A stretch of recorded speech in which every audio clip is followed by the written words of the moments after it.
tell me how you see as this new law. How will it make life and lawmaking and the Delhi government function differently now? It seems ironic that last week you sacked Kiran Bedi for autocracy, and this week you convert the lieutenant governor into an autocrat. Well, I was in college with Anil Baijal, and I know his potential for autocracy. But the four changes are these: that the government of Delhi will no longer be known as the government of Delhi. That is the change that is brought in Section 21. It will be the government of the lieutenant governor. I don't think Queen Victoria even claimed powers of this nature, because the clause itself reads that from now on, I'll just read it out to you.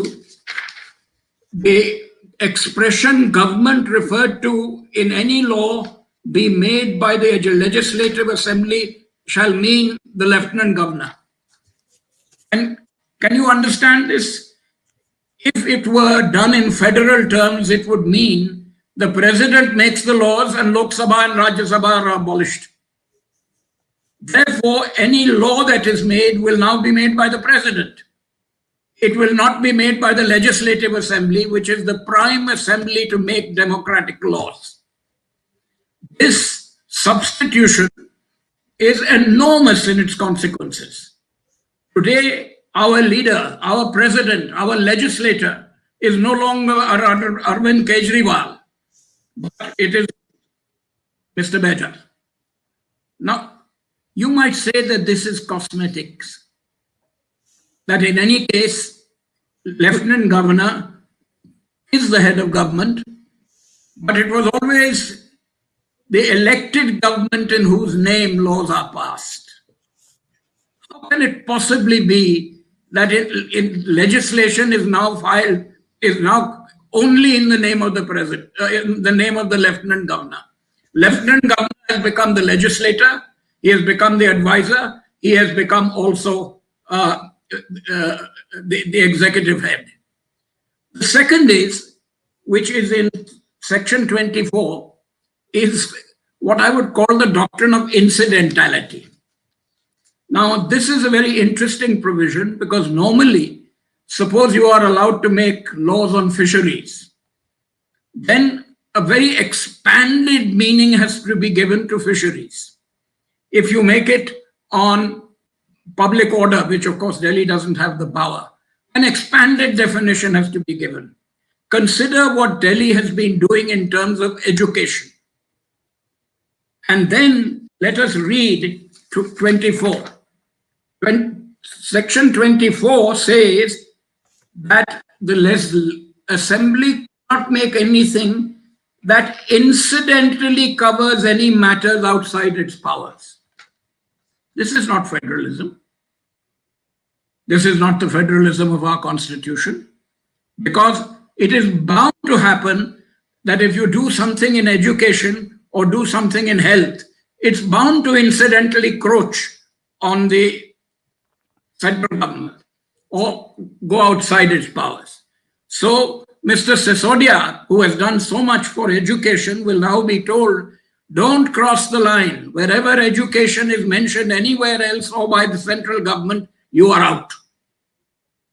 This has consequences in constitutional terms, because we have a doctrine called pith and substance. What you are supposed to examine is the pith and substance of the power.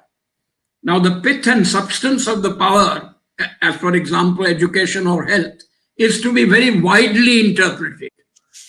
What this provision does says, interpret it narrowly. Yes.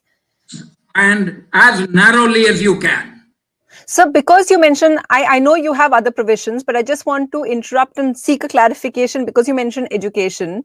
So the big difference is, before, Delhi government couldn't take decisions in the matter of policing and law and order. Now you're saying, empowered by this amendment, they will have to defer to the center or the LG even in other matters where they had control before, like education? Sunatra, I could not have put it better myself. But then you are, of course, a very seasoned editor and are bound to put it better than me. It means a small crossover and you're finished. The central government will now say that you have incidentally encroached on our powers. The Minister of Education will shout and scream in the Lok Sabha, you have incidentally taken our powers. Education is actually with us also. And therefore, please control yourself. Now, AAP's entire success has been its ground level contact in matters of health, education, or otherwise. Consider what this means and will mean. Instead of an enlargement of powers, as we normally do, there is, as you rightly say, a contraction of power.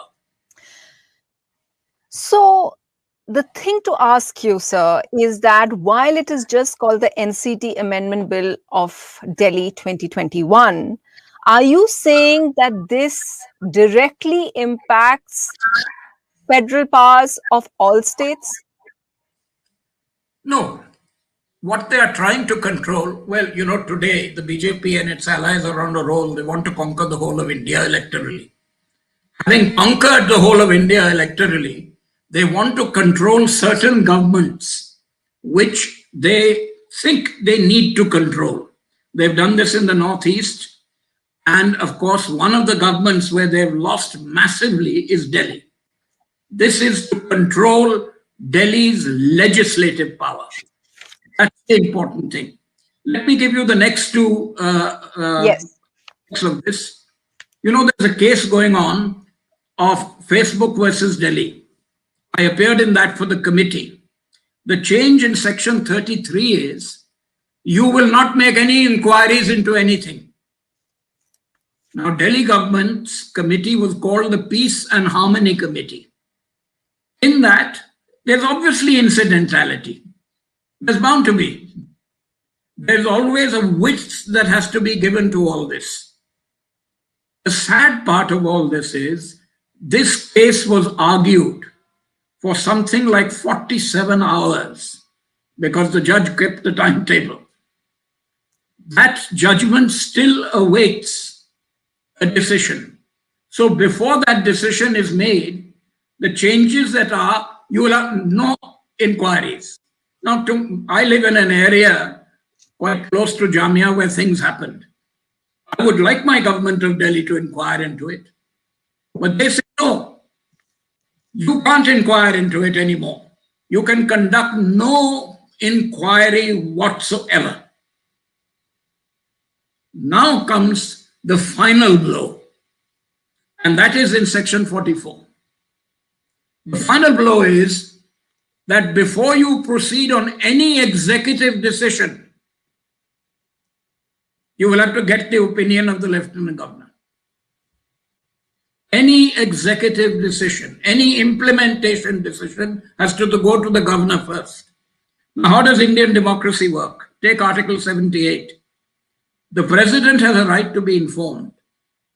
The chief minister has a right to be informed. But it's unheard of in any democracy to say that first we will take the opinion of the lieutenant governor or governor or the queen, and then we will proceed into any and every executive action. Who then now becomes the ruler of Delhi? Mr. Bajaj, the lieutenant governor. He will say, in my opinion, this should not be done. This is a veto power of immense consequences.